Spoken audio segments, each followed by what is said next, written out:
Tales from My Loop. My favorite game of the decade. Even though I've never had a chance to play it, I just love it. I don't know why. I just do. And it's on sale. What's up, nerds? It's your boy. Greetings from your friendly local game store. It's time to take a look at all the tabletop role-playing game print products that are on sale or new to the shelves this week, but because of many reasons, including Free RPG Day, I don't have that list yet. I just do know that Free League is having a huge sale. We've mentioned it before, but unfortunately, up till today, the Free League site sale was all in Free League speak, which means I didn't know what was or was not on sale. And I was like, I really want to replace my copy of Mutant Year Zero. Is Mutant Year Zero on sale? I couldn't tell. Well, apparently now we have a breakdown of all the things that are taking part in the sale, and sadly, it does not appear Mutant Year Zero or Coriolis, the two that I'm missing, are on sale. But let's take a look at the Free League and see what's going on. All right, starting at the top, Tabletop Role-Playing Game of the Year, the most anticipated tabletop role-playing game of 2022-3. Blade Runner. The Blade Runner and Blade Runner RPG bundle is on sale for $25. I kickstarted this. I have my copy. Still yet to play it. We will see if it actually wins any awards this year. Remember, this was the most anticipated role-playing game of the year. It uses the Year Zero engine. And this sale lasts until July 5th. Alien is on sale, the 2020 Ennies Award winner for Best Role-Playing Game of the Year. The entire line is on sale, ranging around $24-25 for each book. So if you want to get in on the whole Aliens role-playing game, this is the best way to jump into it. This is another one I purchased. I have it sitting on the shelf somewhere. Again, I'll never use it, but it's Alien, and I loved Alien. There were things that I wanted them to explore in the game, but they never did. At least on the copy I have. I guess maybe they couldn't get the rights to some of the images and stuff that Gygax created, because, you know, there's a whole bunch of stuff that's kind of was hinted at in some of the Alien early art books, and remember the previous Alien role-playing game and some other stuff that I thought would be covered in this, and there wasn't. But still, I got my copy. I got the cards. So yeah. We have the 5e Lord of the Rings. This is the Dungeons & Dragons 5th edition Lord of the Rings version. It's on sale for $50. Interesting. You think you'd want to mark this one down since the rights are maybe not yours anymore. You might want to clear off the shelves in case you can't renew it next year because the other company that now has the rights. I don't know. Anyways, if you're looking for one of the many 5e Lord of the Rings adaptations, this one is probably one of the best. We'll see how it does. It's $50. Then we have their other version, the Year Zero version of The One Ring, which is on sale for $25. So if you wanted to get yourself a Lord of the Rings role-playing game using the Year Zero engine, here's one. This one, I don't know. I don't know which setting works better for Lord of the Rings. Probably this one. 5e and Lord of the Rings just don't seem to go together.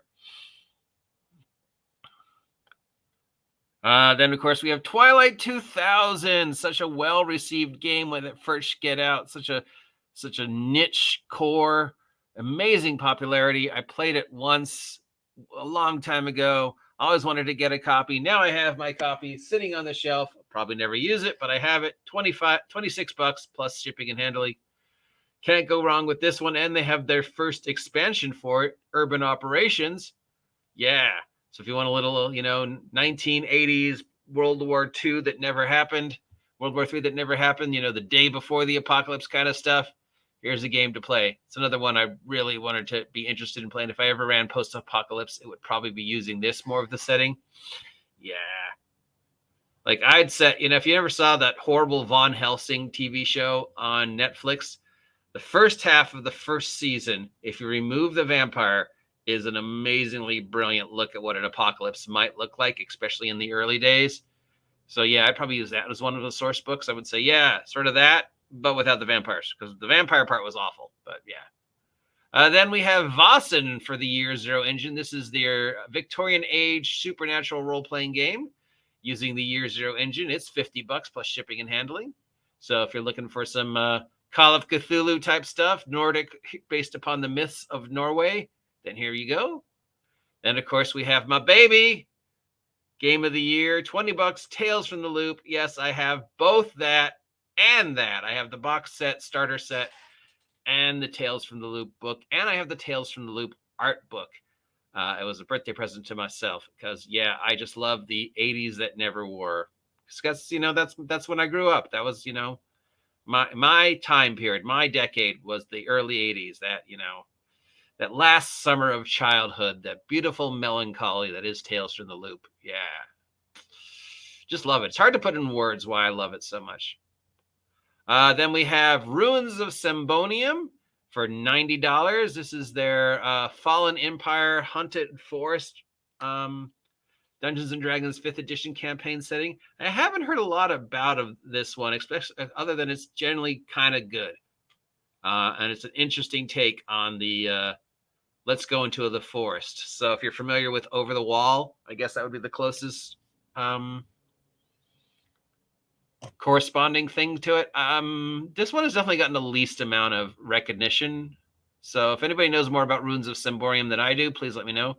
Then we have Forbidden Lands. Man, this is one of the 4 games Runehammer Hank said you have to have on your shelves. I mean, if you got rid of every other game, this would be one of the 4. And I have it on my shelf. I have both the sealed version and an open version, because if you see behind me, the map hanging on the wall behind me is the map from the Forbidden Lands that I would use as a generic map if I ever ran Fantasy again, because it's just a great generic map for a Forbidden Lands. If I was to run Bloodstone, I'd use that as the map. If I was to run Slumbering Tsar, I'd use that as the map. And what the great part was the stickers. They came with these stickers that you could peel off and put on the map. So wherever they found like a dungeon that you randomly generated, you could just peel the sticker off and place it on the map. And now from wherever forward in your version of the Forbidden Lands, that dungeon is there. I really love that. And it came with cards and dice and all sorts of fun stuff. So yeah, huge fan of Forbidden Lands. Sealed box, open box, sitting on my shelf. Will I ever get to play it? Probably not. And that's on sale for $50. What's not on sale? Coriolis and Mutant Year Zero. Let's see if we have any information.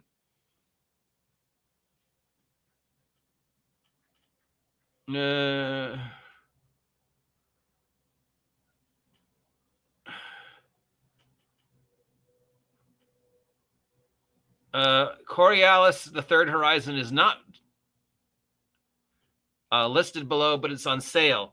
Okay, let's go to the Free League store. Now, we tried to navigate the Free League store before, but it's in, I don't know how much money that is. Okay, $244 plus shipping. What is that in English?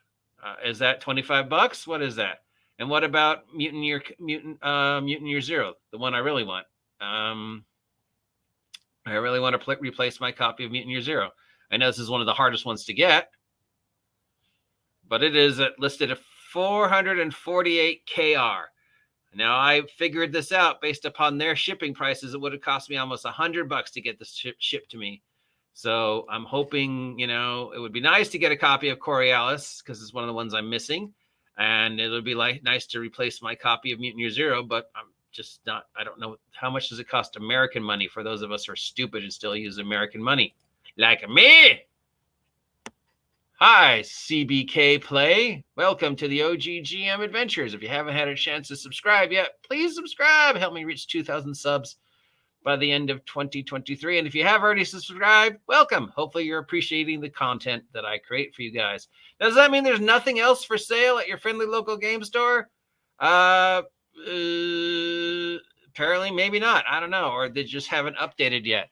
I have a feeling if you have a friendly local game store where you live, and if that friendly local game store actively supported role-playing, and if that friendly local game store that actively supported role-playing was, kind enough to do free RPG day, they probably have a ton of leftover free RPG stuff that you could probably go pick up for either free or reasonably priced. Now, they're technically not supposed to sell the free stuff that they got if they have any left over, but let's face it, we know they're going to.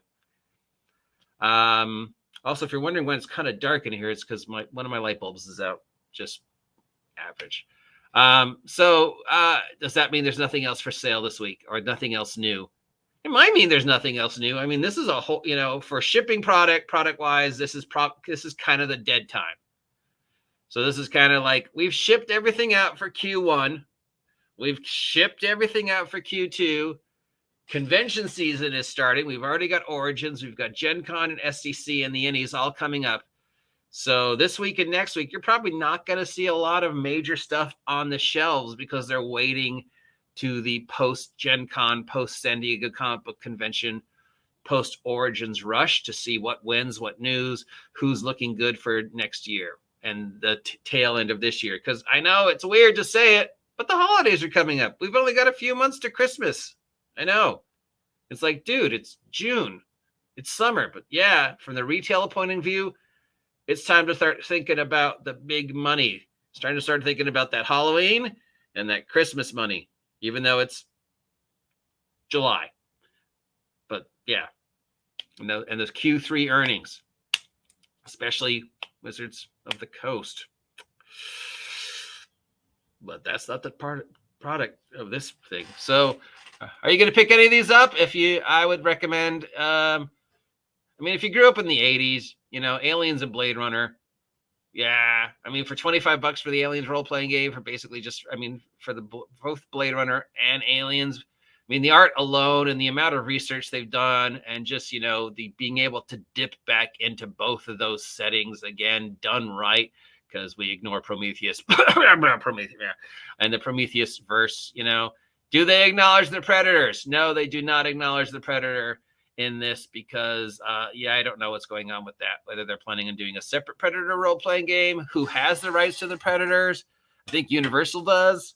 But we know it's been hinted that Aliens and the Predators exist in at least one version of that multiverse. Of course, it's also been hinted that the Terminator exists in one version of that multiverse, and that the Tyrell Corporation from Blade Runner was the same company that made the androids that Bishop was a product of.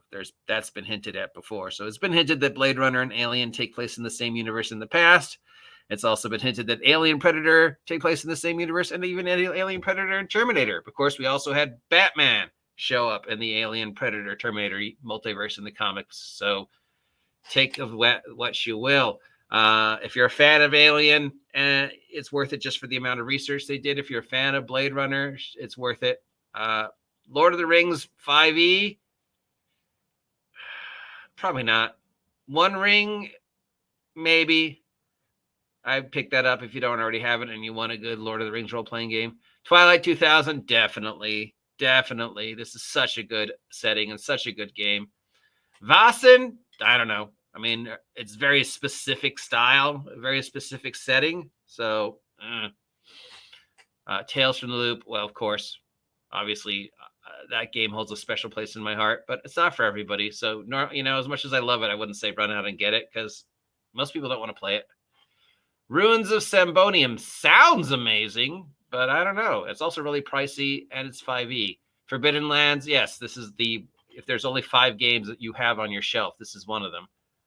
And Coriolis, yeah, if I knew how much it was American money, I'd probably buy it. Anyways, that's it. If any of those sound interesting, let me know if you're going to pick them up. Yeah, that's about it. I'm going to go get some lunch, and then we'll be back with whatever the next story of the day is, because I'm sure there's some controversy we haven't addressed yet. Plus, we still have to look at the whole typal thing, because that's not going away. Till then, have a great day. I'm the OG GM. Let me know what you're thinking. Give me a yeah, and I'll talk to you later.